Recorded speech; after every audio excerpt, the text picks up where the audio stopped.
I want to begin by prefacing what I'm going to say. I'm going to give you two sort of conflicting messages at the same time. And you're going to have to sort of say, yeah, this seems inconsistent, but it's not. The first message is going to be Q1 is going to be a stinker quarter. How crummy, we don't know. It'll be 1% growth, 1.5%, but that's about all we're going to muster. But the rest of the year gets better. It gets better for a whole bunch of reasons: fiscal stimulus reasons, weather reasons, vaccine reasons, and on and on and on. So Q21 looks like this. Q1, Q2, Q3, Q4 probably levels out, whatever. But it's going to be a good year. GDP growth of 4.5%. If we're lucky, 4.75. Maybe we'll create 4 million jobs, 4.5 million jobs. This could be the single best year for job creation in the U.S. history, going back like since the Depression or something. But the Q1 is going to be crummy. And then superimposed on this is home building. And you guys are living the dream. I mean, if you guys aren't making money hand over fist right now, get out of the industry. This is as easy as it gets. It's never been this easy. It never will be this easy again. So enjoy the ride. So even though Q1's been crummy, and I'll talk about how rotten 2020 was, you guys were living the dream. I mean, you weren't living it in March and April, maybe not in May, but come August, September, October, November, you guys were like, you're totally blissfully happy. So you're going to stay blissfully happy. The economy is going to be crummy last month in 2020, December, the first quarter of this year, and then it gets better too. But you're going to be outperforming the economy. So keep this in mind. Don't look at the economy and say, oh, the economy's crummy, we're going to be hurt. Or the economy's going to get better, we're going to get better. No, it's like you're revolving around an entirely different planet. There's the global economy, and then there's the housing market, completely unrelated. The realtors also are out of their minds happy, right? Not only are you good looking and smart, all of you, or at least the women, but you're lucky. I could be, if I were an economist working for like the Restaurant Association, I'd be done. You could stick a fork in me, I'd be toast, right? So you were unlucky 12 or 13 years ago, for those of you who are old enough to remember, when you were caught in the middle of the maelstrom, you arguably helped create the maelstrom. This time, you're just an innocent bystander benefiting wildly from everything going on. So keep this in mind as we go on. So you're kind of separate, and we'll talk at the end about housing, so I'm not going to leave you out of the story by any stretch of the imagination. Let's begin by looking at what's GDP. That's what I care about at the macro level. We'll go into details, but let's look at the macro. There's 4 parts to GDP. C is the first term in GDP. It's household consumption. It's 69% of GDP. It's everything you spend money on as a household, not the business side of what you do, but as the household side. You got kids, the wife, whatever, grandchildren, a niece that lives with you, the neighbor's dog, all that spending, all of it. That's C. 69% of GDP. The second term is I, corporate investment in plant and equipment. 15% of GDP. Next term is G, government spending, federal, state, and local. Again, 15% of GDP. The last term is net exports, or exports minus imports. It's about 0, -2, because we run a smaller, meaningfully large trade deficit, depending on how you think about it. We don't care much about exports right now. We cared about them a year and a half ago. A year ago, it was not good. Manufacturing was in recession, trade war with China, exports were getting hammered. It was not a happy scene. But now that's gone away. Manufacturing is spectacular. It's elevator music right now. The second term is corporate investment in plant and equipment. It matters, but not a great deal in the short run. It's not going to be the difference between a good year and a bad year. What's going to make a difference to us is C. We need to keep C up. How we do that is the question, and the way we're going to do it is by having G go up. Government's going to be stimulative by writing checks and sending money and doing stimulative things, which we'll talk about, and that will cause households to spend more money. And that's what we're going to do. And we've had 2 stimulus packages already. We had one in March of last year, and we had one in December of the last year, and now we're likely to get yet another one going forward because of the Democrats controlling the Senate because of the Georgia runoffs, which we'll get into some detail. But before I do that, let's talk about GDP. Where are we? How is it doing? And you can see here, this is auto sales. Auto sales are good. They really are good. There's no real problem in auto sales. They went down precipitously. I mean, the automakers closed down, right? Everyone was getting COVID. I mean, The slaughterhouses closed down. People were getting COVID. They were working cheek by jowl in a cold environment. And the coronavirus was saying, wow, this is like a smorgasbord of opportunity to kill people. And they just went through these meatpacking plants in Iowa and Nebraska and so on, right? And you had to learn how to reorganize manufacturing. The automakers did. Everyone has figured it out, and we're okay now. And the reason it hasn't gotten any higher than it is largely fleet sales. Not entirely, but largely. No one's going to airports. No one's going on trips. No one needs a rental car.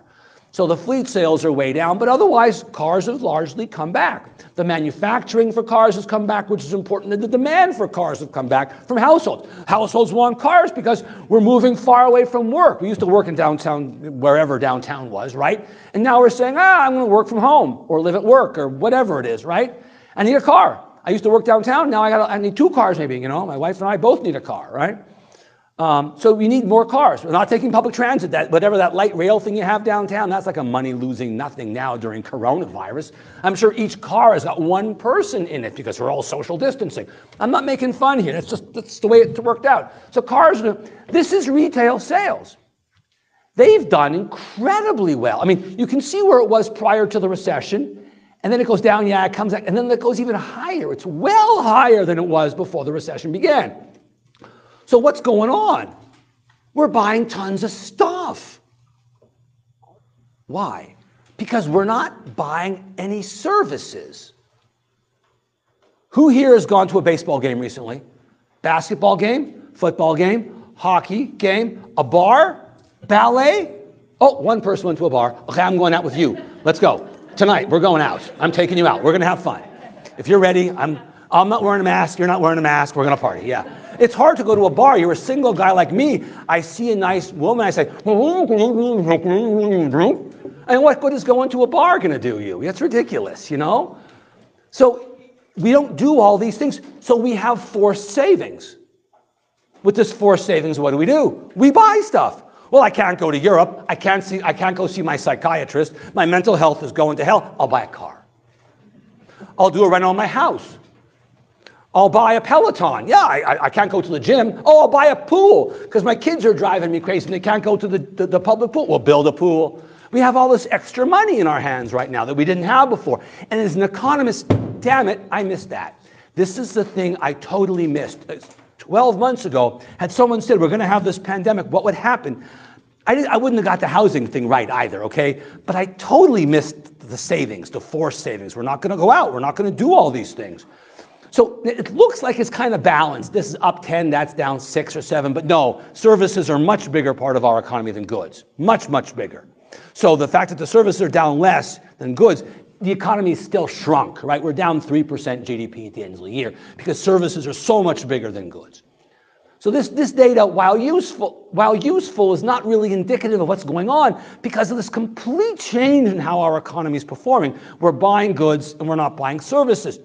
Heretofore, in every other recession that we've had, we've kept buying services and didn't buy goods. It's completely switched. Prior recessions occur because people lose confidence. When you lose confidence, you figure, oh, I might lose my job. If I lose my job, I better not load up on expensive things. Not going to buy the car, not going to buy the RV, not going to buy the pool. Instead, I'll go out to restaurants, you know, and we keep getting sick. But now if you're sick, you still don't go to the hospital because you aren't sick enough to get ahead of the people who have coronavirus in the triage situation. So you die of a heart attack. I'm joking, but you get my point. So even healthcare doesn't happen. In the old days, I'd say, well, you can't stop cancer. Well, apparently you can. So this data is true, but it doesn't give you a fair reading of the economy. Moreover, this data here on the retail sales, what you see is interesting. You see this. It bounces around prior to COVID, then March comes and it collapses. April's worse because we're locked down for an entire month, not just 2 weeks. And then comes what? May, June, July, August, September, October, November. And we're kind of back to normal. It declined a little bit in November, it's true. You can see it back here, oh, wrong direction. You can see it right there, but we're kind of done. This decline means we're running out of gas. Our economy starts to run out of gas. We got the fiscal stimulus in March. The checks went out, $1,200 for individuals under a certain income threshold, $500 for kids. And that helps us through April, May, June, July, August, September. The weather gets better. People can eat outside. You rejigger your business. You figure out how to deal with coronavirus in your industry. But then it gets cold. Coronavirus cases are spiking like wild now, and everyone's staying home, right? We're all nervous. My parents, grandparents, everyone's like, whoa, we're not doing anything now. No one's licking the men's room floor with enthusiasm anymore. It's just not happening. We'll have to wait until later to do that, okay? Confidence has been hit. Not surprisingly, confidence has been hit. Now, confidence is interesting. It bounces around. So you see it hit rock bottom in March, April, right, during when we're closed down. It shoots way up. Coronaviruses go up. But then the vaccine's announced, and people get happy, and then the coronavirus cases get much worse. Right now, coronavirus cases are as bad as they've been, right? We're getting 400,000 people a day getting coronavirus, and 4,000 people a day are dying. This is really bad, and this is making people nervous. Different states, different levels, different solutions, different approaches. California is different than Utah. I live in Florida, different from Utah and California again. So we're all doing things differently, but we're all essentially failing collectively, but failing in different ways. Tolstoy talked about this, right? In the opening line he says, all happy families are the same, but all unhappy families are miserable in different ways. This is like coronavirus in the US and the 50 states. So because we haven't been terribly successful in quashing the virus, not that other countries have, don't get me wrong, they've been a little better than us, but hardly great winners. You need more fiscal stimulus to compensate. If you're not going to work, and we're not going to ballets and basketball games and bars, you got to figure out some way to stimulate the economy. So that's why we need the fiscal stimulus. And that's because, as I said before, the coronavirus numbers are pretty crummy. And they're going to get worse. That's why this month and next are going to be rotten months. Deaths are going to be high, rates are going to be high, hospitals are going to be overloaded. Now, not every state, Utah's not there, but California is certainly there, other states are there, whatever, right? And this casts a pall over all of us because we're all a little nervous. Consumer confidence is down and so on. But this ends. This ends. This is important. It ends for a combination of reasons. Either we all get infected and it goes away, or we all get injected and it goes away. Or more likely, there's some obvious combination of both. Some people have gotten the virus and are still going to get the injection because we don't know how long the virus protects you once you get the virus. But here's a plausible scenario. I mean, no one knows the answer to this question, right? No one knows how fast the vaccine is going to come out, and no one knows how good the vaccine will be, how long the vaccine will last. We don't know how people will also get sick between now and when they get vaccinated. The vaccination rates aren't that high. Maybe we get a quarter vaccinated Americans by end of Q1, maybe half of Americans by end of Q2, maybe 3/4 of Americans by end of Q3. But this is not going to be recklessly fast here. It's going to take a while. Maybe they speed it up. Hopefully they do. But by the end of Q3, we're probably done. We're probably now at the new normal, where coronavirus is just another virus. And every year it kills a few people like the flu does, but we all get inoculated and we just move on with life, and that's all there is to it, right? So it becomes part of our Weltanschauung, our world perspective of stuff. But you can see here, is it, somewhere in September, whatever, right? Right now, we know 400,000 people a day are getting coronavirus. 400,000 times 7, what's that? The 3 million people a week, that's 12 million people a month are getting it. I mean, under normal conditions, absent a vaccine, in 2 or 3 years, it goes away because it hits all of us at some point. Right? That's how, in the old days, it went away.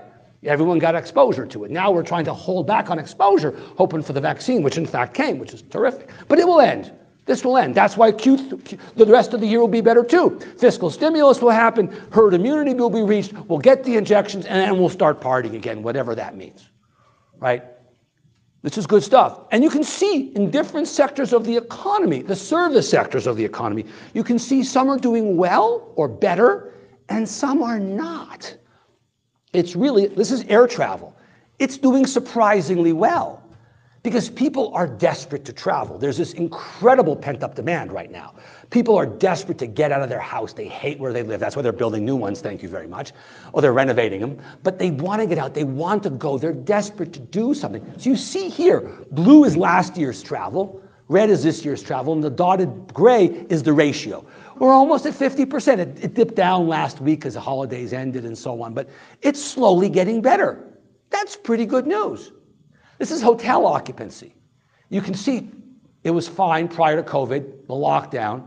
It gets better. The key thing is to notice the difference between red and the solid blue, which is the average for the last 20 years. The gap is what matters. Gap is big. Ooh, gap is shrinking here. Gap is getting bigger. Gap is shrinking again. So hotels are doing okay because we're going on an airplane and then we're traveling. It's not business travel. There's no business travel because businesses don't want to take the risk of their workers getting sick, and the workers don't want to get sick for the sake of their business. But if they want to go out to Hollywood or, to the Disney World or to skiing or something, oh, that's personal travel, whole new story. So you see airlines like Spirit Air and JetBlue and Frontier doing meaningfully better than Delta, American, and United, because those are business airlines. The other ones are leisure airlines. So it's very interesting. Who are the winners and losers, or who are the losers and the bigger losers within the sphere here? But this is generally getting a little better too. This is gasoline consumption by contrast, not getting better. Not getting worse, but not getting better, because we're not going to work. I'm not dropping my kid off at school, and we're not going to work. So gas is down by only 10%. Not bad, but it's still 10%. But then there's the stuff that's getting worse. This is public transit. You may scoff, no one uses public transit here. I understand. That doesn't matter. The point is still the same, right? The point is people who do rely on transit aren't doing it. They aren't doing it because they're not going to work. They're not doing it because they're driving their own car. They're not going in a carpool either, right? And you can see the numbers peak out somewhere around middle October. That's where they peak, and then they go down again. Look at this next graph. Restaurant activity. When does it peak out? How about middle of October? And then it gets worse again. Colder climates are worse. California's locked down like a gun safe, so nothing's happening there, but whatever. You get the point. Same time of year, late October, mid-October, it stops. Here's one more. This is working from home, or working from, how many people actually are working from work? It peaks out at 27.11 October, the week of October 21, middle of October. So from the end of April until the middle or end of October, we had 6 great months. Things steadily improved. We had fiscal stimulus. Weather was better. We were learning how to deal with coronavirus. All this was making the macroeconomy better. And then it conked out. Weather got bad. Money ran out. Cases went up. We all stayed home. And now we're in that mess right now. It doesn't affect you. On the contrary, the worse it is for you, the better it is for you. I keep telling people now, the fact that the housing market's doing so well is not a sign of health. It's a sign of illness. Everyone's running away from being downtown. No one wants to live in a townhome. No one wants to rent and have to share their elevator shaft with 4 other people, right? You want to get away. Wherever it is, you want to get away. This is a great slide. I want to focus on the bottom panel. The top panel is not very interesting, but the bottom panel is absolutely fascinating. I think it's wildly enlightening. The bottom panel shows the recovery rate by size of MSA. So the biggest 10 MSAs are on the bottom, not by design, it just worked out that way. So this is New York, Chicago, right, Los Angeles, super big cities, 10 biggest in America, Miami, Atlanta, Phoenix, whatever. The next 10 biggest are here. Next 40 biggest, 10 through 50 are here. Then the next 50, and the next, and the next, and that's rural. There are 2 things to learn from this slide. The first is the more urban you are, the worse your performance has been. This is obvious. Think about it. Let's suppose you're a city of 1 person, me, and coronavirus comes. Am I changing my perspective? I own a farm. I own my combine and all the stuff. I'm 1 person. Do I change my life? I'm doing exactly what I did. I farm all day long, 7 days a week, 24 hours a day, 365 days a year, because that's what farmers do, right? No change. Now in a mid-sized town, this is a downtown strip. There might be a movie theater and a bar and a restaurant, and they close down. But the rest of the town's still doing fine, right? Now go to New York. Oh, there are thousands of restaurants now, tons of cultural activities and museums, and they're all closed.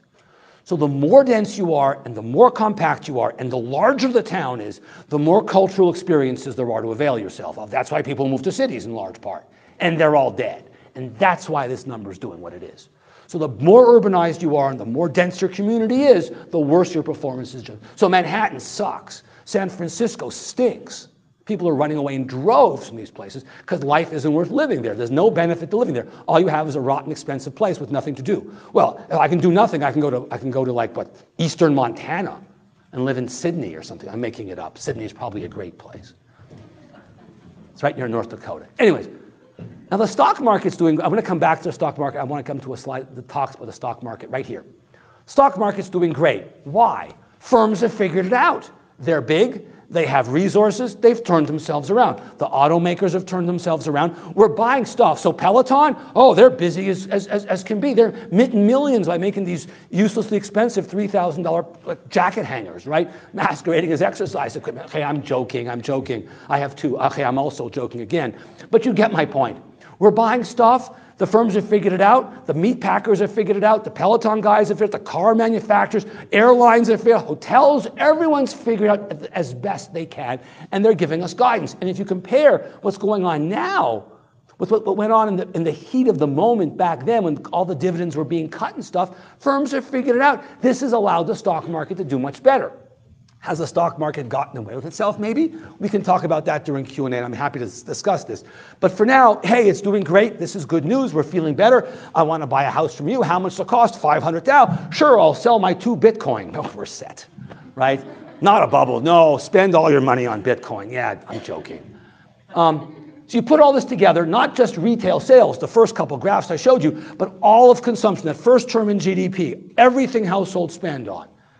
And it's done okay, but it's starting to run out of gas too, because we're buying less stuff, because we're tired, we're out of money. The rich have money, but they don't spend so much. And how many Ferraris do you need? You can't go on vacation. You're stuck too, right? But the poor, they're running out of money. This is hurting everybody. Everybody's just now. And this graph too, like the prior graph, you can see, it's terrible in March and April, really good, and then it slows down. So we've gotten to a point where we've recovered from the worst of the recession. We've fixed ourselves up a lot. And then you can't go up forever. It stops. How many Pelotons do you need? How many new cars do you want? How many renovations to your house can you afford or do you really need to have?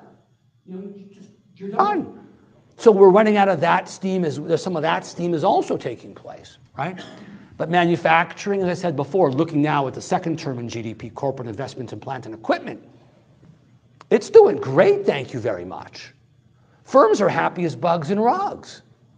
They're selling everything they can make. You're selling everything you can make too. Every house you build is going to be sold, right? Spec homes don't last very long because someone comes, oh, you're starting, oh, I'll buy it. Why wait? Let's get it now before it's too late because someone else will buy it from you and from me, underneath me. So manufacturers are very happy. Everything you can think of that's manufactured is almost all doing well. Now, how you sell the manufactured good has completely changed. I'm not going to the Gap to buy a pair of pants anymore. I'm calling Amazon up or Shopify or Chewy or whatever it is. I'm not going to a pet shop anymore. They're going to deliver my 50 pounds of dog food or something, right? But they're very happy. They're very happy. That's good. And factory utilization rates are going up too. You can see it here. They collapsed, they improved, and they're still getting better. And they're going to get better. The reason they haven't gotten better yet, or more better, bad English, more better, is because firms have run down their inventories. Firms didn't know how long this would last, when the vaccine would come, how sick would we get, would I qualify for a PPP loan, on and on. All this uncertainty was massive. Firms said, I'm not going to go buy more inventory. I'll just use up what I've got and burn down my inventory. So they burn down their inventory, but they don't have, then the firms who make the stuff that goes in the inventory aren't selling stuff. But now they're starting to. So this is going to improve the economy too. So this is going to help in Q1 and Q2 and Q3 and Q4 as well. And firms are buying more stuff, just as we as households are buying more stuff to get through coronavirus. We're not going to restaurants and services, so instead we're buying stuff. I'll buy a Monopoly game, all kinds of stuff to occupy time, right? I'll buy a better TV set because I'm watching tons of movies now. I bought 4 more streaming services, right? That's a service, but you get my point. Look at this number. This has gone way up. What are hotels doing? They're buying plexiglass sheets because they don't want to touch you when you come into the hotel. What are you guys as builders doing? Oh, let's build your house online. I have an app. What's your name? Kurt. Great, this is Kurt Holmes. Just design your own house. Just, add a room, put a roof on top, you submit it, and Kurt says, oh, that house is cheap. It's just $469,000. Give me a 25% right now, and I'll start building your house in 9 months. Or something like that, right? But you can do it all online. Banking, everything.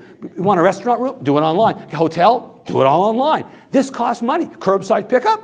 Pick it up here. You tell them you're here. They bring your license plate number. It's all some app or something, right? That costs money. But firms are doing it because if they don't do it, they're not going to survive. We've all got to adapt somehow. This is a moment of you've got to adapt. Right? But so the manufacturers are happy, factorization rates are going up, firms are feeling good, we're buying more stuff, we're not building more plants. No one's building plants because no one knows what plant we need. The only plant being built now is cold storage and warehousing for logistics because Amazon's just shooting the lights out, right? They need tons of space to move their stuff because we're not going to the Gap, but we're essentially going to a distributor, the warehouse, and they're delivering our stuff to us in a little car, right? Oil prices actually are going back up to, rigs are being used more intensely, more rigs are being used. So around here, there's not a lot of oil here. I guess Uinta Basin, there may be some, there's some natural gas there, certainly. So maybe there's some wet gas coming with some oil. I don't know much about the oil formations here in Utah.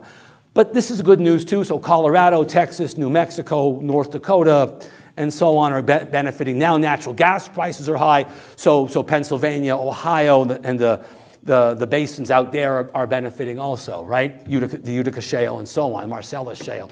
That's going to help the economy. We talked about dividends. So the corporate sector is improving. They're understanding, they're dealing with it. They're not building a lot of plant, but they're doing everything else they possibly can, and some plant as well. Now comes government, and this is what's going to happen with government. So we had the first fiscal stimulus of $2.2 trillion back in March.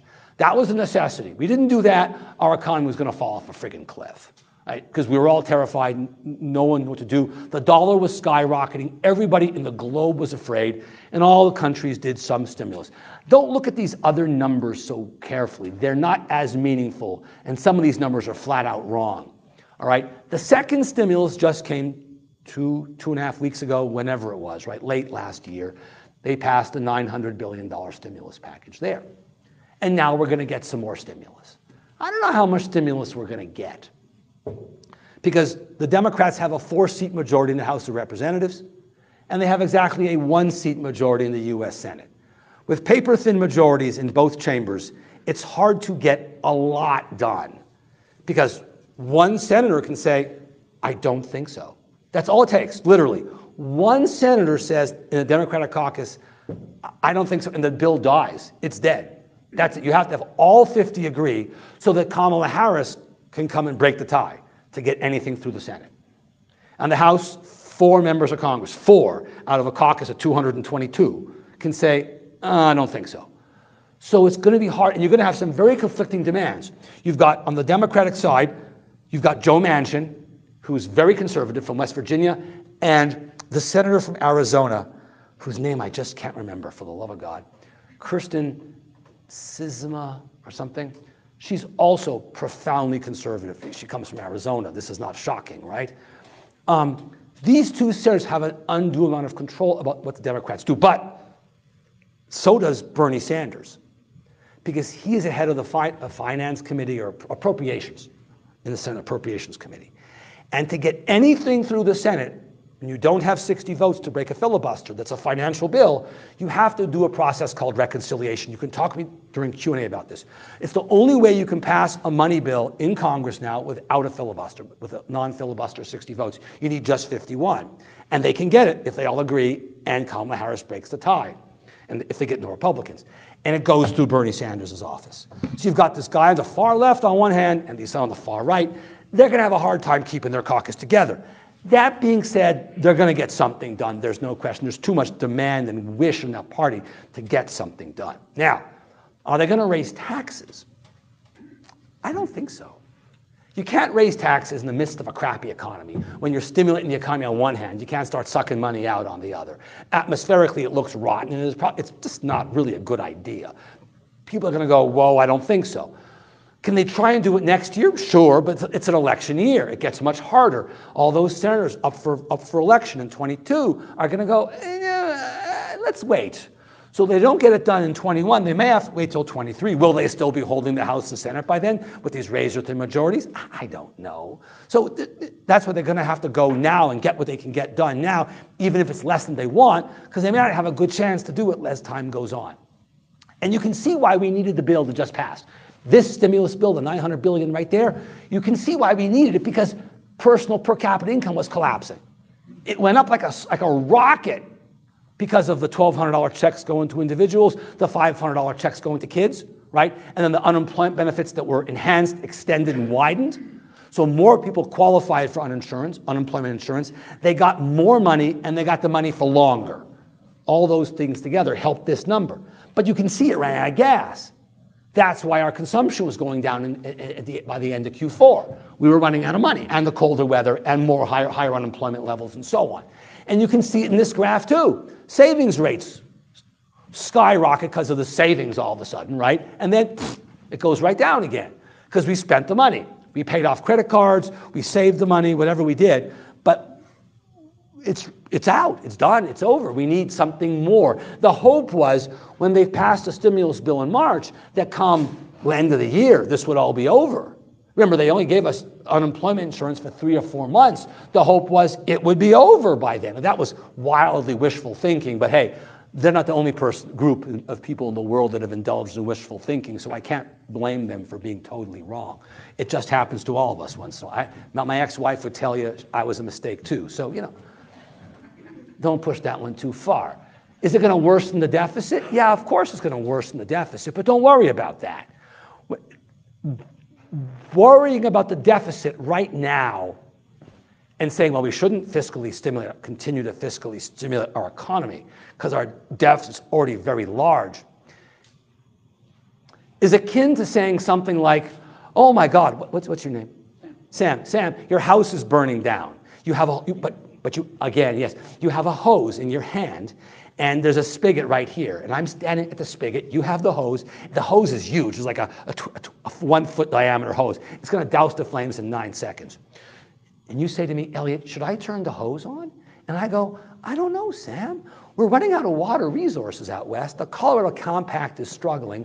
Maybe now's a good time to save water. What do you think, Sam? And Sam goes, exclamation point, dollar sign, effing no way, turn on the damn spigot.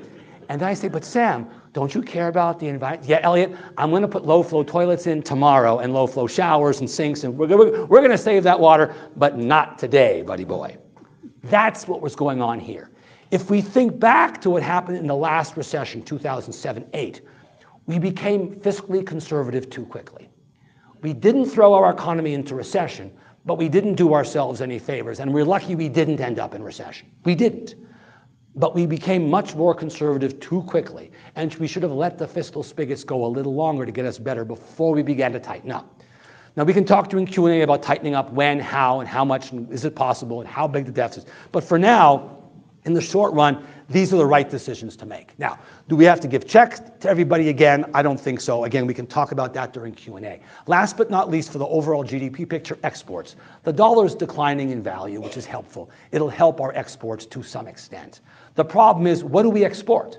We export financial services, legal services, medical services, tourism services, and education services. People come here to get educated, they come here to go sightseeing.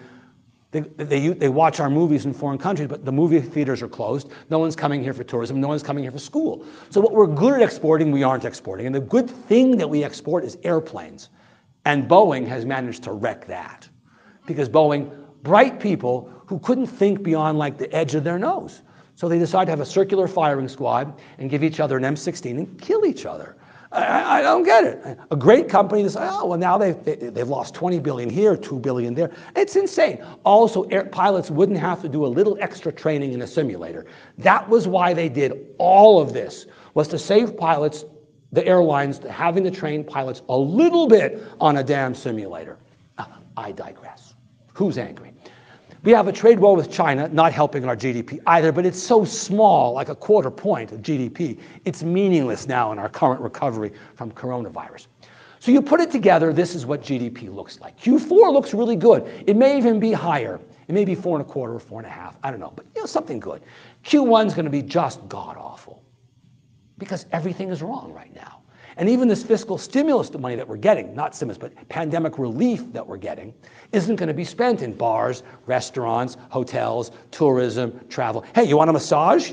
No, but not, you're not going to go to one because maybe they'll breathe on you and kill you, right? So we're all holding back on all these services and that's not going to improve because we get the check. The check will help us pay our mortgage and our student loans or whatever it is, although Biden will do away with that for a short period of time. But then you can see Q2 gets better. I think Q4 might even be better. Overall, 21 is going to be a great year. It will be because everything's going to be good after Q1. It's like we're a racehorse, foaming at the mouth, waiting to get out of the starting gates. And the starting gates are just, we got to wait another 3 months and then the starting gates will open. And then we'll just bolt out. How fast we recover? Pretty quickly. By late 2021, this is the trajectory, bad one, terrible Q2, terrific Q3, and then we start slogging it out. And by the end of this year, earlier, GDP's back to where it was before the recession began. That's a really good story. So we're now in January. By middle September, middle October, GDP's recovered. It'll take labor markets 2 more years to recover. Why? Because, what's your name? Dirk. Dirk used to work for me. It's about time. Yeah, right. You were too long taking a massage, but at the end I had to fire you. I had to fire you. What's your name? Bob. I fired Dirk and Bob. And then as things got better, I brought Bob back because I liked Bob because he always came to work on time. I kind of like Bob. I like Bob too. I like Bob more than you. Oh, no. I never brought Dirk back, oddly enough. And you know what? No one noticed. I noticed. But once you were fired, I didn't care.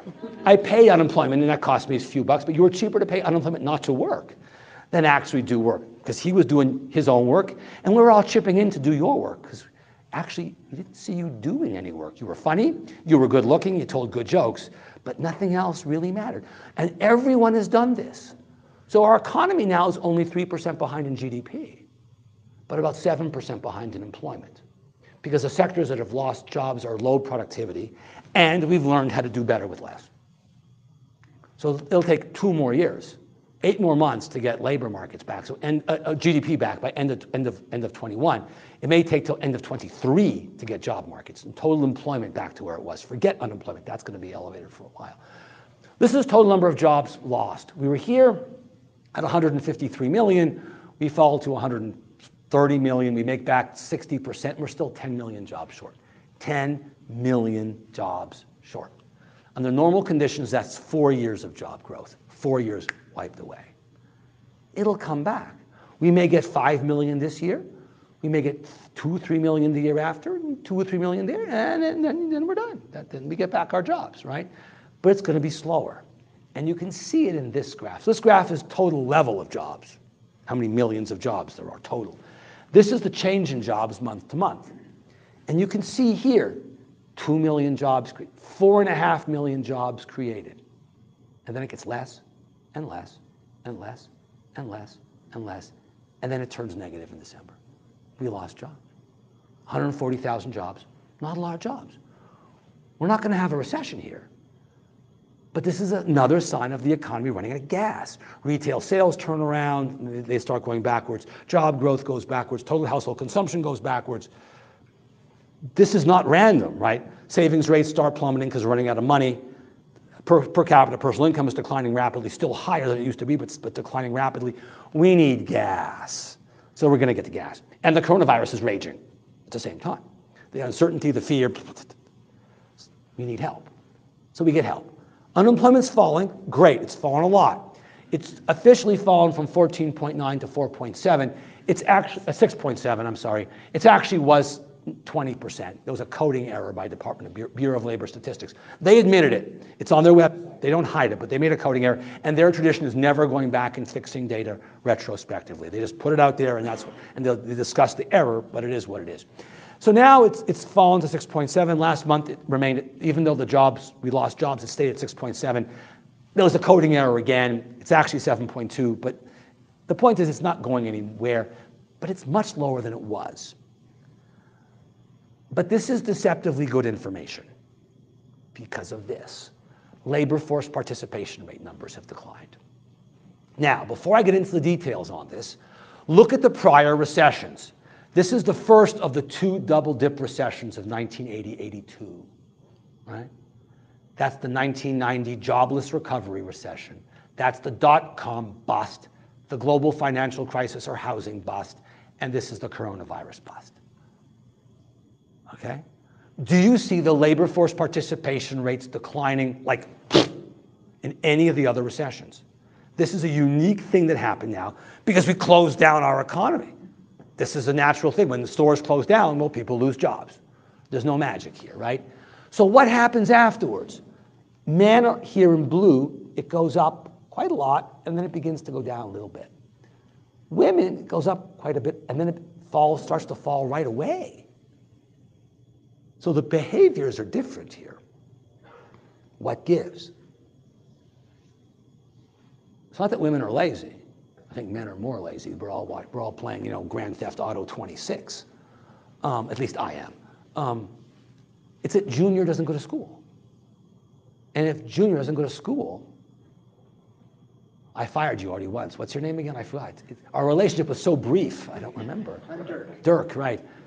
Dirk luckily finds another job. I don't know who. I didn't give you a recommendation, but you found one. I'll have to stay home and watch the kids. I don't do job. But you don't. You're married. You say, honey, I love you. Take care of the kids. I'm out of here. You go, phew. But your wife's staying home with the kids. So this is a double whammy for the economy. The kids aren't getting educated. This is going to have long-term consequences on their income potential down the road because that math they were supposed to learn in grade 9 about fractions or percents, they never got it. And Mrs. Dirk isn't working. So she's losing employment, and the factory or company is losing her productivity. It's a lose, lose, lose. I like to lose one at a time, not 3 times at once. So these numbers, as the labor force number gets pushed down, because people drop out of the labor force, the unemployment rate also goes down. It's kind of funny, but that's the way the data is, right? So the unemployment rate looks better than it really is. Last but not least, I have one more slide in this section, then we'll get to interest rates. This is a crazy slide. What this shows is first-time unemployment claims.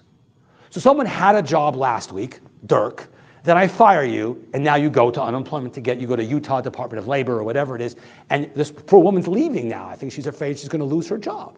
Oh, no, I'll be right back. Oh, that's good to hear. I would put in a recommendation for you. I will. So Dirk has to file a first-time claim for unemployment. So you do that. What's interesting here is look at this. Prior to the onset of the recession, we were losing 200,000 jobs a week. This was the lowest level in like forever. If your economy is losing, U.S. economy, losing 300,000 jobs a week or less, you're firing on all cylinders. That's a great economy. That's 1.35 million job losses a month, roughly. That's spectacular because you're creating 1.5 or 1.6, and that gap is 200,000, 150,000, and that's job growth. Yay. This number, 200,000, was unbelievably good. It was remarkably good. Remember, unemployment right here was 3.5%, the lowest it had been in U.S. history since the Vietnam War, when we sent off our kids who were 19 and 20 to fight the Viet Cong, right? So our economy had fewer workers because the age group of entry-level workers were all fighting the war. Prior to this time, the highest this number had ever been was 685,000. And it was here in 82. The most number of jobs lost in any week in U.S. history prior to COVID was 685,000 or 95,000, somewhere in that recession. It goes to 7 million.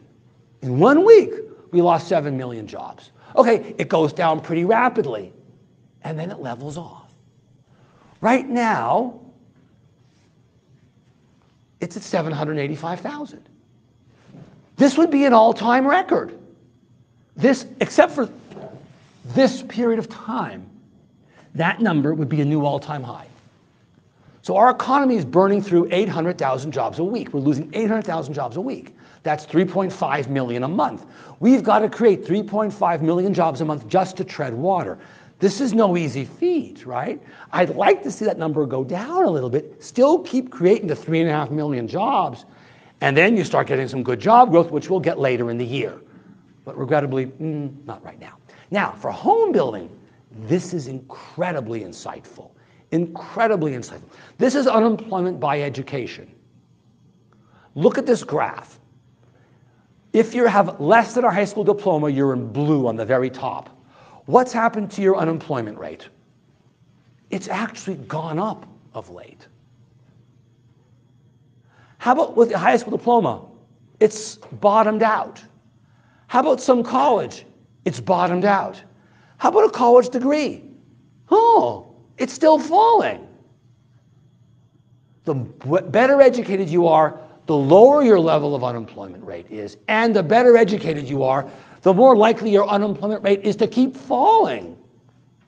And that's why you guys are making money hand over fist, because your buyers are largely unaffected by this. They work from home, they're older, they have a couple Bitcoins and a couple Tesla shares making them bazillionaires. They're doing fine, thank you very much. They're older, they have some savings, they have better education, they speak English. These are all big advantages. You're a minority, you sell pants at Gap, you've lost your job. Any one of those things makes you lose your job. You're all three together, even worse, right? So this is a K-shaped recovery. Most of us are on the upper part of the K. We're working from home, we're making manufactured goods, we're selling goods, like houses or renovation, that's a service, but we're selling that, it's working. But if you're selling stuff, services, or we're in restaurant business or travel and leisure, we're done. But those jobs tend to be, they're in the bottom half of the K, not the top half of the K. Your buyers are all pretty safe. That's why housing can do well, while a chunk of the economy can be doing really bad. Food banks are doing a land office business right now, right? But you might not even know anybody going to a food bank, because all your friends are, they're home builders and they're all doing really well. And you're buying a boat. Boat sales are skyrocketing because you've got money and it's a socially distanced activity. You can have your two friends or your kids and your husband and your mistress or something on the boat, and it works. Right? Oddly enough, business formation has improved. It was very bad for a few months. That's Feb, March, April. April, May, it was hit the bottom, and then it improves. And now it's terrific. Why? Because Americans took the money they got, the $1,200 and the $500 for their kids, and said, let's open a business. Or they said, I'm unemployed, but I'm getting $3,500 a month in unemployment insurance, $2,400 from Uncle Sam and $1,000 from the state that I live in. Let's take that money and try something new. Because my job as a whatever it is isn't coming back. A fly fishing tour guide is not going to come back for several years. Let's hope. So this is good news too. So there's really good news out there, but this chunk of the economy that depends on services and high-touch relationships, that's the part that's really doing bad and won't improve until the economy gets better, which is going to be second quarter. In terms of inflation, there's a big debate about what's going on in inflation. There's big discussion about this. The thought is, my God, inflation's going to take off. We're going to fiscally stimulate our economy right now. Biden's going to give money. He's going to help state and local governments. He's going to help small businesses and minority businesses. We're going to have infrastructure. We're going to forego student loans for a while. We're going to discount, $10,000 off everyone's student loan. It's going to cause inflation. I'm not convinced. So a bunch of people think this way. There's a big debate here, right? If I knew the answer, I wouldn't be working for a living.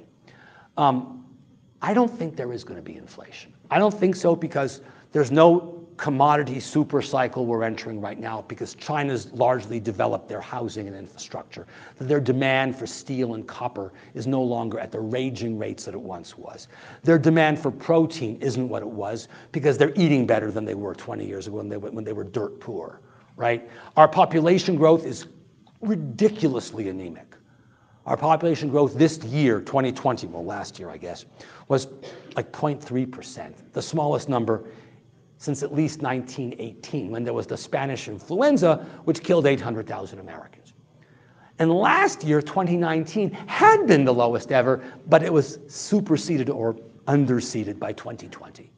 So no one's moving here from abroad, because it's hard to get in, and no one's having children. Okay, Utah is different. But generally speaking, we're watching football on Sundays instead of doing what naturally we should be doing, you know? So I joke in other states, if you aren't having enough kids, I have one, I admit I'm guilty as charged. I encourage you all to go home and have intercourse. And if your husband or wife is reluctant for some inexplicable reason, say, that's okay, honey. I'm just going to go meet someone on the street randomly and have intercourse with them. We need to do this for the benefit of America. Dr. Eisenberg told me this is my homework assignment. Okay, maybe I'm joking, but you get my point. If you don't have immigration and you don't have natural births over death numbers, your population isn't going to go anywhere. And how much new construction do you need if there's no population growth?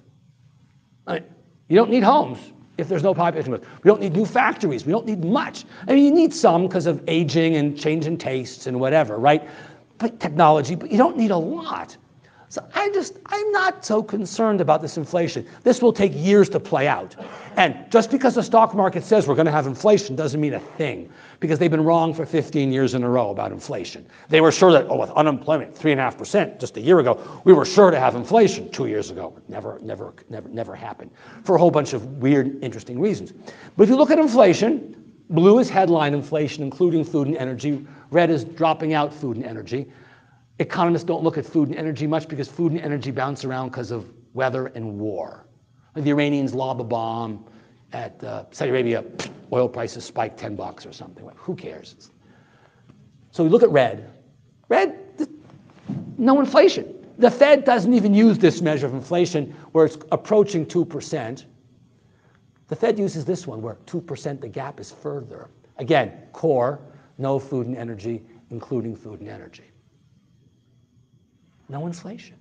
Could there get some inflation? Sure. In the short run, you know, we come back from coronavirus and we all want to go out to restaurants, we want to go on airplane trips and go to hotels, and some of them have closed down, there's not enough in the short run, and there's a big spike in price. But what happens? They take airplanes from the boneyard in New Mexico or Arizona, and they bring the airplanes to service, and what McDonald's is going to double the price of a Big Mac because there's big demand? No. Because they know Chipotle will open up a franchise right next door, or Burger King or something, right? It's very hard. These are industries, restaurants that have no barriers to entry, essentially, right? So you can't make a big profit for long because there'll be entry pushing prices down. China's not growing. There's no inflation there. Their population shrinking. Japan's population is shrinking. South Korea's population is shrinking. Europe's population is shrinking. Right? How are you going to get inflation when there's declining global demand, essentially? Okay, it's India, but they're going to start slowing down too because women there are getting educated, and that's the single fastest way to reduce your population growth. Birth control and women educated. Those are the easiest ways. And as they get educated women, they control their fertility cycle. And it's like, they want to get a job and they want to have a life. They don't want to have 14 children. This is what the data shows. Like it or not, that's what the data shows, right? So I'm not convinced we have inflation coming. We might, it's possible, but I'm not a big believer. This is trimmed inflation. So you take off the very fast inflating items and the very low inflating items, speed inflation, and take the middle 70%. You see inflation here? No. And then people say, well, look, we're pumping all this money in the economy. The money supply is getting really big. Well, that's true. But look at the velocity of money. It's not being lent. Well, if it isn't being lent, there's no inflation. That's impossible. The money, it's like I'm giving you $1, right? And you're taking the dollar and sticking it in a drawer in your desk, and you're forgetting about it. If $1 exists, but no one knows about it, does it really exist? I mean, that's the question I'm asking philosophically. And the answer is no, it doesn't exist. It's not being used, right? When you take a penny and put it into a Coke bottle and save it, you're destroying the money supply. Do you realize it's damage? So this is like my best case scenario. I mean, everything is great. We get rid of the vaccine rolls out quick, the virus goes away, everybody returns to normal, we're all hugging, we're all going to rock concerts and smoking pot and doing drugs, and we're doing lines. I mean, everything is phenomenal. Okay, not in Utah, whatever. Okay, we're all drinking Diet Coke, okay, we're having lemonade, okay. But you get my point. Maybe in the second half of 22, maybe they raise rates once or twice. I think twice is too much. This is like everything is perfect. That's what you get.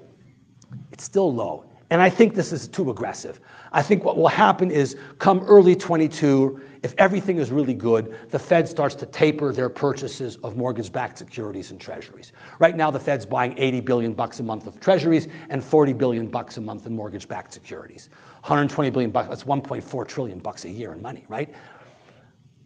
They'll taper that first. And when they see they taper it first and it goes well, then they'll either finish the taper and then raise rates, or they'll stop the taper midway and then begin raise rates a bit and then taper a bit and whatever and vacillate. But they're not going to raise rates because they've changed their MO of interest rates. In the past, the Fed would say, oh, unemployment's getting low. If unemployment's getting low, that means, what's your name? Katie's going to say, I want more money because I get more jobs. All these headhunters are after me now because I have a skill that's valuable. I can go get an hour, $1 more an hour, 10,000 a year, or whatever it is. So lower unemployment causes Katie's wages to go up. Katie works and manufactures steri cleaners. But now I got to raise the price of the steri cleaners because I'm paying you more money. So unemployment leads to wages, leads to inflation. So the Fed sees unemployment going down, they start to raise interest rates. But the inflation never came, even though unemployment was ridiculously low at 3.8, 3.7, 3.6, 3.5. The Fed goes, that relationship, it's not working quite so well anymore. So we're going to change our MO. The new MO is going to be the following. I don't care what unemployment does. I don't care what wages do. When I see a lot of inflation, I'll start to raise interest rates. How much do they have to see? The Fed wants inflation to be 2%, as measured by the PCE, not CPI. It's like 2.4 CPI measure. They want to see it consistently above 2%. They want to see it consistently above for a long time. We don't know how long that means, but for a long time. Then we want to see people's expectations of future inflation going up too. So we believe that we see there's 2.25% inflation. We expect that in the future, people expect there to be 2.25 or 2.5 inflation. And unemployment's fallen way down. When all those three things have happened, the Fed will start to raise rates. To assume that's going to happen within a year and a half, I think in my case I just showed you here, is pretty damn optimistic. I don't see it. Maybe I'm wrong. But this is the worst it'll be. I don't think it's even this fast, as I say. So, and if you ask the Fed members themselves, when do you plan to raise rates? The first time you see one increase is in 2022. In 2023, there's three people think one person thinks two, and one person thinks there'll be 4 more rate hikes by 23. But nothing happens in 20 and 21 and only a little bit in 22. This was before the Democrats won the Senate in Georgia. Things are a little more inflationary possible because of more stimulus into the economy, pushing up inflation maybe more. But again, global population growth, global inflationary pressures, they're not there. I'm not convinced, but we'll see. Let's wrap up and talk about housing and feel good about ourselves. Housing is unequivocally wonderful. There aren't enough superlatives in the dictionary to say how good housing is. Again, you guys are not only smart and good looking, but most importantly, you're lucky. And you live in Utah to boot, where population growth is really good.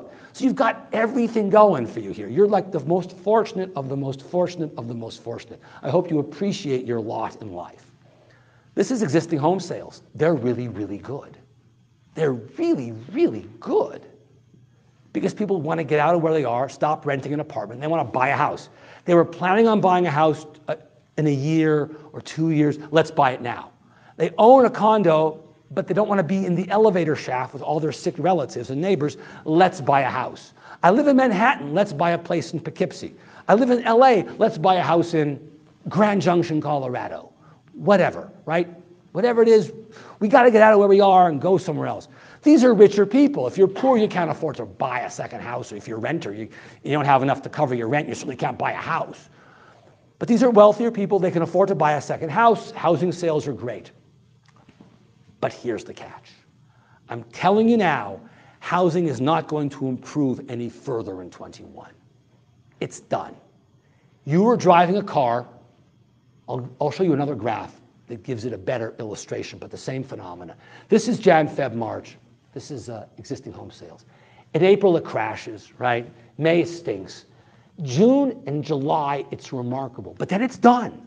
Look at the graph. Look at the gap between the blue line and any of these prior years. I don't care which one. The gap is pretty much the same. So you were going at this pace until March, until mid-March. Then you collapse. You were going 60 miles an hour, then you're going 30 miles an hour for a few months. And then you go from 30, 40, 50, 60, 70, 80, 90 miles an hour. That's what you're doing right now. But that's it. The car doesn't go any faster. That's as good as you are. So the last 5 months of 2020, that's what probably 21 will look like. It's going to be a great year. You may sell more homes and build more homes than you did last year because you don't have the bum April and May, right? But the last 5, 6 months of the last year, that's all you got. I'll show you more slides saying the same thing. This is 20, 30, 40 years, 30 years of first-time mortgage apps. These are people making a mortgage app to get a loan to buy a house. This is 30 years of data. Look at it if you put the 10 years over each other. Look at the gap between the current year, or now 2020, so last year technically, and any of the prior years. I don't care which one you pick. The gap is fixed, right? It improves dramatically here, and that's it. It stopped getting better there, right? Mortgage purchase apps, no better. Sales, not improving. Of existing homes, not improving. What homes are selling? Expensive homes, of course, because they want to get out of Dodge. They want to move from where they are to move to a better place, a safer place, a place with a backyard, their kids can play, a porch, a place with 5 bedrooms. So you have a Zoom room and a gym room and a bedroom to sleep in. How unusual could that be? And then a room to just make noise and play your drum set or something, a soundproof drum set room or whatever it is, right? You need more space now, We're valuing our homes much more highly. We're getting much more value out of our homes because we're living in our homes 24 hours a day. A home isn't a place to go to sleep. A home is a place to spend all your time. We're thinking and rethinking the value of home. It's worth more money to us because we're getting more services from the house. And rich people are the ones buying the second and third homes, so more expensive homes. Look at inventory. This is your best friend. This is your best friend. There's nothing to buy out there. 4 million homes at the peak of the global financial crisis of the housing bust 12 or 13 years ago. How many homes today? 1.25 million. It's down by 2/3. There is nothing to buy. Because there's nothing to buy, you can sell everything you want. Again, there were 4 million homes there. Now there's 1.25 million homes there. There's nothing out there. Inventories of homes are, I don't know what they are here in Salt Lake, but like, 2 weeks, 3 weeks? In Denver, they're 2 weeks. Indianapolis, they're 7/10 of a month. And in Tampa Bay, they're 1 month. These are all record lows. Everywhere you look, they're record lows. In Seattle, they're up 30% from 3 days to 4 days. Meaningless. Yeah, huge percentage increase. But there's no homes out there. This is great for you because everything you sell, good, bad, high, low, nice, ugly, who cares? You get a piece of land that's a pizza sliced wedge between a Costco here and a CVS and like train tracks. You'll sell that house, no problem. Right? Why? Why is there no homes? Because you forgot to build them. Right there. You should have built 15 million homes last decade. You built 9. Because you were too busy doing other things. You were experiencing life. You were taking a vacation, you were enjoying yourself, you were expanding your horizons, maybe you were navel gazing. I mean, you never got the memo to build houses. You were so traumatized, kidding aside, by the last recession, the whole industry was wiped out. All these workers, gone. Stonemasons, gone. Electricians, they retired. The illegals, they went back to Guatemala or Mexico or wherever they went to, Brazil, something. They're gone. No one's in college learning how to supervise construction. No one's going to trade schools in 11 or 12. I'll become a plumber in 2011. Are you out of your mind? That's a recipe for unemployment, right? So you lost an entire generation of people. All these builders went away. They didn't come back. They aged out. And now you're massively undersupplied in labor and skill. And you can't build enough homes. And you're systematically unable to build them. There's nothing you can do to solve this problem. It's a systemic, endemic problem.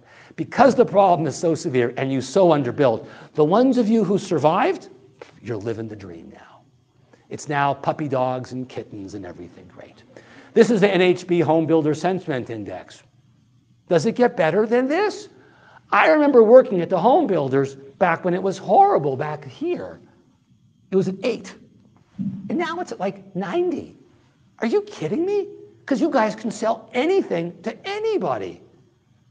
You can build anything except an affordable home, right? You can't, no one builds affordable homes. They're done. You can't build them. It's impossible. Land, labor, time, materials, whatever it is, it conspires against you. Again, you can build move up and move up, move up, and move up, move up, move up, and move up, move up, move up, but nothing at the entry level. We'll talk about that in a couple of seconds. Here, this is a survey put up by the home builders that's already now 5 years old, but it shows that regulations, land use regulations alone, essentially raised the price of a home as of that date by $84,000, up from $65,000 5 years earlier. Regulations, just setback requirements and this and that, retention ponds and doggy poo-poo parks and all that sort of stuff raises the cost of a home. So that's an expense you have to incur, and then ultimately the buyer has to pay it. But as the price goes up, the entry-level price goes up, and the entry-level home buyers they can't afford. Next, what's the next problem you face? You can't find workers. This is like a joke, right? Unemployment's high. We've gone through the worst recession, short one, in U.S. history. We've lost still 10 million jobs, more jobs than we lost in the entire last recession of 08, 09. And yet, you can't find workers. Look at the data. So all employees residential here, it's higher now than it was before. And the other one that's residential, specialty trade contractors here. Again, the only one here that's all employees construction has declined because we're not building office towers and condominiums and stuff, right? But anything residential, single fam, so you can't find workers, so they're more expensive. They can't even get them. You can hire them from somebody else, but then the other person can't get them. That doesn't solve the macro problem. Oh, then there's lumber prices, right? And I've spoken to a bunch of lumber guys to understand this. And the more I dig into this, I hate to say this to you, the worse the information gets. So these mills that closed down back in 8, 9, 7, 8, 9, 6, 7, 8, whatever it was, many of them they can't reopen. They're old, it's going to cost too much to restart them. So the ones that are busy and they can get a little busier. They also don't believe this level of construction activity will be sustainable. So they don't want to go out and invest in new plant and equipment and then have the housing industry collapse on them again. So they're a little reluctant. And in winter, they tend to clean up their mills and refurbish them and fix them up and maintain and repair them. So they're offline. So this combination is going to keep lumber prices pretty high. They may fall to some extent. And of course, the lumber yard won't give you a break on the lumber until they get rid of the expensive old lumber. So even if lumber prices collapse, it may take 2 months for them to move their lumber out, and then they start giving you a better price, right? So this is a real problem, and this is raising the price of a home by, I don't know, $20,000, $30,000, depends on the size and type of the house and where you're building the house and whatever. So land is more expensive, labor is more expensive, inputs are more expensive, and to add insult to injury, reno activity is doing well. Why? Because you live in the house you don't like, and you're there 24 hours a day, and you say, well, I can't go away on vacation. I was going to go to Europe or France and see Chateau Versailles and pretend I was Louis XIV for a week. Instead, what's your name? Amber. I'll pretend I'm Amber for the rest of my life and fix my kitchen. I mean, what are you going to do? That's the best you can do, right? So what's your name? Brent. You hire Brent and he fixes your kitchen. And that's what you do. So it's hard to get workers like Brent because he wanted to hire Brent after I fired him, but Brent's making your kitchen and not going to work for Brent because he knows Brent is no good anyways. Bert, Bob? Oh, that's Bob. Dirk, something, whatever. This is new homes sold. New homes sold. Again, it peaks out. It's high. It's objectively anywhere here. This is a good number. It was only exceeded by this. So you go back all these years, it's a pretty good number. But it doesn't get any better. And you can see it here. Compare the line here with the lines there. The gap, this was good, terrible, great, and then you level off and you're done. And you're building 80,000 a month. Unseasonally adjusted, 80,000 a month. 80,000 times 12 is 1 million units. That's all you got for selling of new homes. You can build more for apartments and condos or what other stuff, right? Rent, build to rent and stuff. How about inventory of new homes? You're very smart. There isn't any of that because you got burned here. Red is homes built, not sold. So this is where you die very fast. These are homes being built, not sold, so spec homes. And these are permanent homes, but not started, so they don't really matter. So these don't matter. These will kill you. These are in the middle. But inventory went from roughly 600,000 or 575,000, something like that, right? To what's it now? Under 3. It's roughly half what it was. So the inventory of existing homes fell by 2/3. The inventory of new homes fell by half. There's nothing to buy because you didn't build homes the last 10 years. We're 5 million units underbuilt. This problem isn't going to go away. As it doesn't go away, the housing demand is going to continue to be strong. Look at this graph. What's the only sector in construction that's better than it was in January 2020? Just one. Yours. This is pure luck that you're in this sector. Had I gone and talked to the Amusement Park and Recreation Association, or how about the Hotel Association of Utah, would they be happy right now? They probably can't afford to turn the lights on in their building. But you're miraculously doing, it's unbelievable. All these 8 or 9 sectors, you're it, the only one. It's explainable, but almost completely unforeseen back in April, right? This is the data. This is the change. This is the actual numbers. Look at that number. This was you just before the recession begins in March or February. You had just surpassed the recent high, but you were still meaningfully lower than you were 13 years ago. And then it collapses, and then there's this. This is private non-res, hotels, bars, multifam, office towers, hotels. And this is public, doing better, but going up very slowly. This is starts. Single-fam starts are pretty good. Multifam starts are going nowhere. No surprise. No one wants to live in a multifam house right now, right? No one voluntarily wants to live next door to their neighbors. They don't want to be in an elevator complex. If there's a pool, they're not going to the pool. If there's a gym, they're not going to the gym. If there's a restaurant there, they're not going to the restaurant. Why live there? That's the total. That's single and multi together. This is all you can do. You can't build more. You don't have the people, you don't have the equipment, you don't have the expertise, you don't have the land. The developers don't have the access to the money to develop properties that you can build on. That's the only bad news. But you can keep at this level for a foreseeable future. Because demographically, these younger millennials are aging into home buying. And the oldest Gen Zers are right behind them. These kids here were all renting apartments. And now they're aging in and they're starting to buy homes. These guys have already bought homes. They're buying some second homes or moving. But these guys are now pushing themselves into home buying. They got married or they have a kid or whatever it is. Married, kid, house. The order used to be clear. Married, kid, house. Now it's house, kid, tattoo or something. I don't know. It's kind of a random process. But the demographics are very favorable. So if he's leaving to take advantage of the demographics, you're going to build a house right now. Go, do it. Then the home prices keep going up. In the last recession, home prices collapsed. Here, home prices are great because there's no supply. It's completely different. Last time the prices collapsed because there was so much supply. Now there's no supply, therefore the prices go up. This is totally explainable by supply and demand. You were building homes for nobody back here. Here. There was no one to buy these homes. Flippers are buying these homes, and when the flippers stopped selling to each other, it all fell apart. And the prices just, psh. But now they're going up quite rapidly. That causes people to want to buy a house. Why wait? They're going up, it's going up faster. And interest rates are low, and they're going to stay low for the foreseeable future. So that's not going to be a barrier to entry. Interest rates are going to stay low. This is pending home sales, NAR data. Look at the gap. Again, the gap between where we are and where we were. The gap is the same size. So pending sales aren't improving either. They were down the last 2 months. They're still up year over year. You look at the year over year number, they're always up 15, 20%. That's like going from 60 to 90 miles an hour. But they don't get better than that because that's all you can do. And credit will get easier again. Credit was getting easier slowly, and then it got hard real quick. It'll get easier again. So demographics are in your favor. Inventory is in your favor. Rates are in your favor. Credit availability is going to get easier, which is in your favor. It's going to be a great couple of years here. I think the last 5 months of 2020 are really what they're looking like generally. I don't see housing. It can't improve by much, Foreclosure, I don't see it being a big problem, or forbearance being a big problem. There aren't that many units in forbearance, and the demand for housing is insatiable. So if, 100,000 units come on the month every month for the next year or two, yeah, who cares? Big deal. Let's wrap it up by talking about what's here, and then we'll take Q&A if we have time or whatever. I've kept telling you over and over again the economy's slowing, right? It's slowing.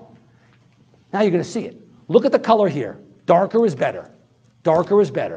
Michigan's the best because auto sales in August were really taking off like a rocket as the automakers were doing better, right? Look at now November data, the most recent we have. Is it lighter or darker? Darker, lighter. Darker, lighter. Darker, lighter.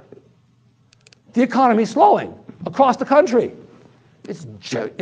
Now it's going to start to begin to get better in Q2 and Q3. It will improve. But Q1, as I say, going to be a dog-eat quarter.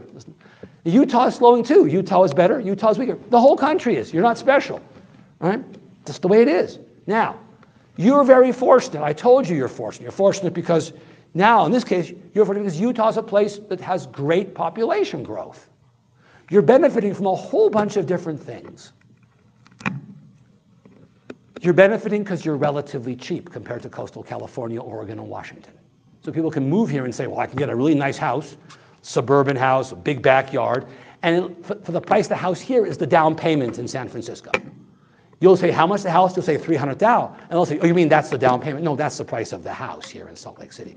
You're so much cheaper than California, right? You aren't cheap to locals here. Prices are going up. They're getting priced out. But not the foreigners coming from out of state. What a deal. They're moving to Sacramento, and they're moving to Reno, and they're moving here. They've already moved too much to Denver, Portland, and Seattle. Those houses are places already too. Oh, they moved to Boise, Idaho as well, right? Boise. So these states, in the East Coast, there are only 4 states that are winners, the Carolinas, Georgia, and Florida. In the West, there's a lot. You got a lot of states that are winners. You got primarily this Intermountain West. Okay, no one should move to New Mexico. There's just nothing. Strip mining and oil derricks. It's just an awful place. Beautiful, but there's no jobs. And Wyoming is fabulous. I spent 2 weeks camping in Wyoming in the summer. It was unbelievable. I ended up in Sturgis, South Dakota, too. That's a whole story in and of itself. Accidentally, but I was there. Didn't think about it when I organized my trip, but whatever. That tells you what I know about Sturgis. But these states are all rocking. Who's in the middle of them all? Congratulations to you. You're one of the fastest growing states in the best economy, in the best industry in the US. Again, if you're not making money hand over fist, and you aren't taking wheelbarrows of cash home like good old Heisenberg in Breaking Bad, you're doing something wrong.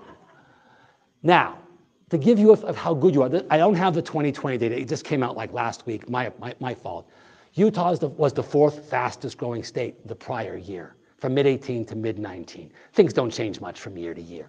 4th fastest. Look how much your population growth grew. Your population grew by 52,000 people, right? 52,000.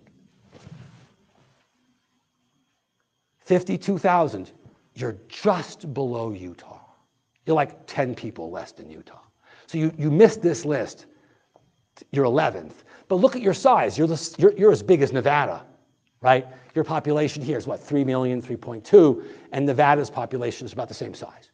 So you in Nevada you're just ripping the cover off the ball. Your small state's growing very fast. Why? Because California, in Utah's case, in Nevada's case, it's California.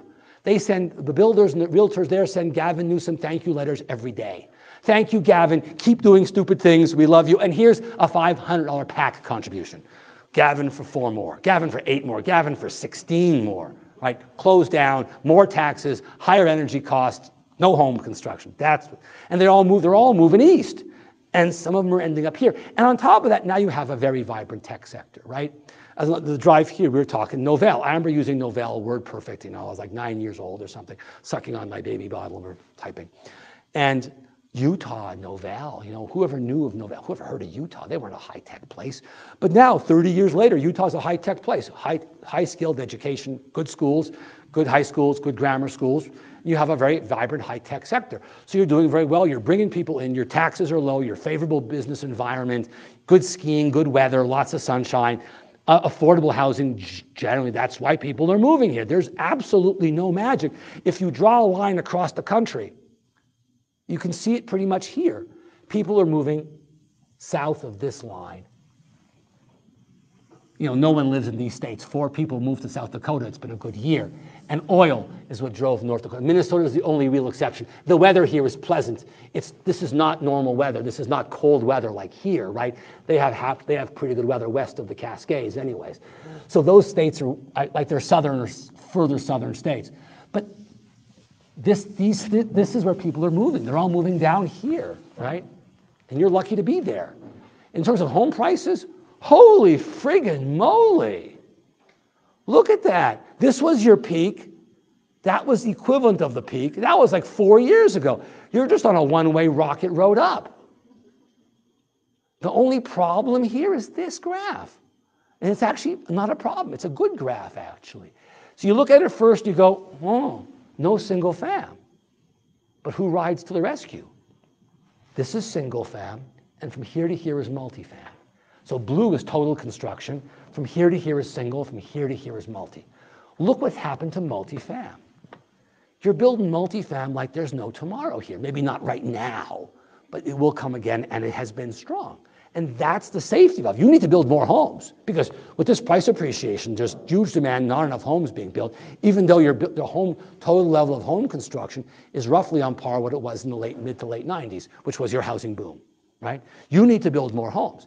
As long as you keep at this level and immigration keeps coming from people and population growth and rich immigrants from Western states, Washington, Oregon, right? California, they have a lot of money. So they're going to drive your home prices higher. If you can build more, I mean, hire workers from the East Coast. Get them from like depressed Ohio and tell them, oh, move here. I'll give you a free pair of skis and a free ski pass to somewhere, you know? And they will say, yes, wow, I've spoken way too long. I probably bored the crap out of all of you guys. Where do I begin? So let's end here.